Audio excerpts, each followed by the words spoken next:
They talk about the local. There's a misconception that we try to tell the evening news and give information of how the School of Excellence has been since we got relegated from the Football League. And we haven't had a penny of funding off anybody for 5 years. There'll be people, when the members of a committee that were formed, it's run by 2 parents who had kids who have now left and moved on their adults, but they wanted to continue that. We have a fundraising that raised £30,000 per year. That was the costing of running the School of Excellence. The costing was running the 5-6 teams that we run. The coaches need paying because there's no way a coach, and you can't ask a coach who went out all day on a Sunday, trained twice a week with his team. You know, they needed something, and they were getting £40. It was that mean. But their heart was in it, and they wanted to do it, and they continued doing it. We had a sportsman's dinner, which I think various people might have attended here before, which used to raise us a good fundraising. We have a weekly draw that goes around, and we raise the funds, and we've done it for 5 years. As them 5 years have gone, and as the decline of the senior team, because football is at schoolboy level is based on what the senior team does, and unfortunately, as the decline of the senior team has been on the downward spiral, the School of Excellence has been stopped from being played, and we've wrote numerous letters. This year we wrote to Sir Trevor Brooking twice, and we're still waiting for a reply. We wrote one letter, never replied. We wrote another one asking why in the biggest county in North Yorkshire can these gifted and talented footballers, because that's what they call them, gifted and talented, not be able to play at the level that they should play at. And it's no disrespect to nothing local, but some people are better than others, and they're chosen and they need to play at a level that tests them. But we were 4 years ago stopped. We were taking out the fixture list. The fixture list is brought out by the Football League. We were taken out of that. Through contacts that we had, and I had with all the other clubs, I contacted them, and on spare weekend time, they chose to play us. And they chose to play us because they knew the kids we had. Last year, we got a letter off the Football League saying, when we got relegated to the Conference North, saying, this is the last time we'll allow anybody to play unless you get promoted back to the Conference National. Unfortunately, we went down to the Union Line. So we wrote these letters to the Football League, we've had the reply back, and we will not allow anybody to play them. So we are having meetings and talks to try and sort it out. We do it every year. We've organised a meeting with all the School of Excellence parents. What day is it, Wendy? 24th of July.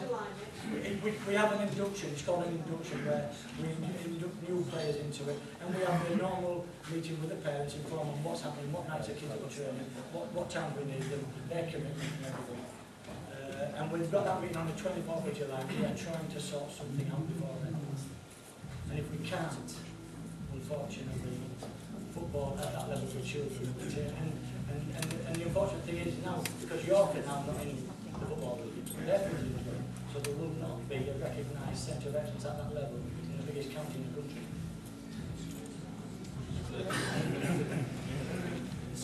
And if I may just say very, very briefly, I applaud everything Richard just said. I'm involved in Sport England, and I can assure you that FA is one of the richest sporting bodies in the UK. They have money coming out of every orifice known to man. It's simply a question of tapping into that orifice. And I know how awful it is. It's so political, but the money's actually there. It's the nightmare of actually getting hold of it, and I do know the problem. In terms of sponsorship, you want to make advantage of these bigger companies. A lot of these companies tend to have these rules and regulations that unless it's guided towards youth in the community, these football places, and actually benefiting children, they tend not to be able to actually sponsor rules for their own. I'm speaking personally from my company. They have strict rules of what they can and can't support, and I'm desperately trying to get them on board, but unless there's some community kids angle, there's not a lot they can really do. Providence Society movement, we can get grants off, or we should be able to get grants off the court. And United Corp run a grant scheme to they'll give money to youth schemes and the like, which we're still trying to pursue that if the Centre of Excellence continues. Yeah, we do hope it does. Just thinking that the way forward is to forget the council and the Kane Stadium, because it's never going to happen. What we've got to do is get in with the community and in the school idea, and even if we can't get any money through the council, we've got to raise our own money to make that move forward. And that's the only way Scarborough Athletic will have a ground in this town. It's your opinion.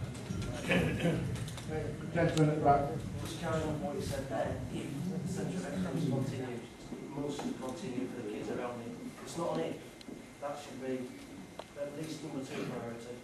You know, just have getting your team together, that is a must, otherwise you won't have a future. Not around here.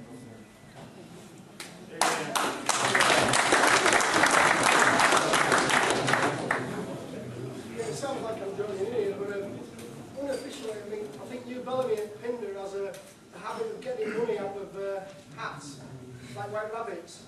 And I think we've really got to join on to the bloke, and if Pinder can get the money for a community-based resource for football improvement, we've really got to tag along with them and go with it as we can. The fact that we're a trust ourselves and a members-based club and aimed at the community is sort of probably an advantage in being able to work with them. Because we've got nothing else, there's no ulterior motive other than sport and football. Mr. Chairman, have the committee reached a budget figure for the annual cost of running the club? 50,000?